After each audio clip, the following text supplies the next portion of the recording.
கோவையில் பறவைகளின் எண்ணிக்கை மற்றும் அதன் வகைகள் குறிப்பிடத்தக்க அளவில் குறைந்துள்ளது.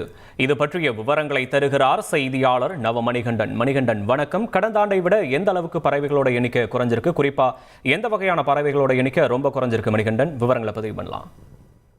கோவை மாவட்டத்தில் ஆசிய நீர் கணக்கெடுப்பு இன்டர்நேஷனல் என்ற அமைப்பு மூலம் கடந்த 12 ஆண்டுகளாக தொடர்ச்சியாக நடத்தப்பட்டு வருகிறது. இந்த கணக்கெடுப்பில் இந்த ஆண்டு பறவைகளின் எண்ணிக்கை மற்றும் அதனுடைய அளவு குறைந்திருப்பதாக இந்த ஆய்வு முடிவுகள் வெளிவந்திருக்கிறது. 149 வகையான பறவைகள் மட்டுமே கண்டறியப்பட்டுள்ளன.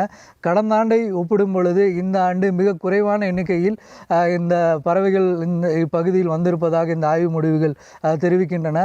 கடந்த 2024ஆம் ஆண்டு 16,069 பறவைகள் இருந்த நிலையில் இந்த ஆண்டு 9,119 ஆக இது குறைந்துள்ளது என இந்த ஆய்வு முடிவுகள் தெரிவிக்கின்றன. இதற்கு முக்கிய காரணம் இங்குள்ள குளங்களில் கழிவுநீர் கலப்பதாலும் குளங்களில் உள்ள தாவரங்கள் மற்றும் மரங்கள் அகற்றப்பட்டதாகவும் இந்த தென்கிழக்கு பருவமழை பொதுவாக இருந்த போதிலும் பறவைகளோட எண்ணிக்கை மிகவும் குறைந்துள்ளது என இந்த ஆய்வு முடிவில் வெளிவந்திருக்கிறது.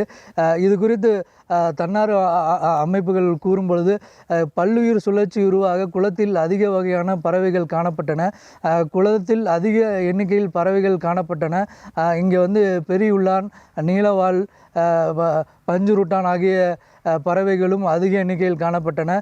மடையான், உண்ணி, கொக்கு மற்றும் காக்கை, உள்ளூர் பறவைகள் உள்ளிட்டவை இந்த ஆய்வில் கண்டறியப்பட்டன என அந்த ஆய்வில் ஈடுபட்டவர்கள் தெரிவித்திருக்கிறார்கள். அதே போல் நீலத்தலை தகைவிலான், நாகவினாய், வயல் குருவி, கதிர்குருவி மற்றும் சின்ன தோல் குருவி ஆகியவை இந்த ஆய்வுகளில் கண்டறியப்பட்டுள்ளதாக அவர்கள் தெரிவித்திருக்கிறார்கள். இந்த பருவமழை மற்றும் கழிவுநீர் கலைப்பினாலும் இந்த குளங்களில் ஏற்பட்ட மாசு காரணத்தினால் இந்த பறவைகளோட எண்ணிக்கை குறைந்துள்ளதாக இந்த ஆய்வு முடிவுகள் தெரிவிக்கின்றன. இதை களையும் பட்சத்தில் வெளிநாட்டு பறவைகள் உள்நாடுகளில் வருவதற்கான வாய்ப்புகள் அதிகம் இருப்பதாக இந்த ஆய்வறிக்கையில் வெளியிடப்பட்டுள்ளது. Satyabama Institute of Science and Technology, Chennai and Sri Perumbudur.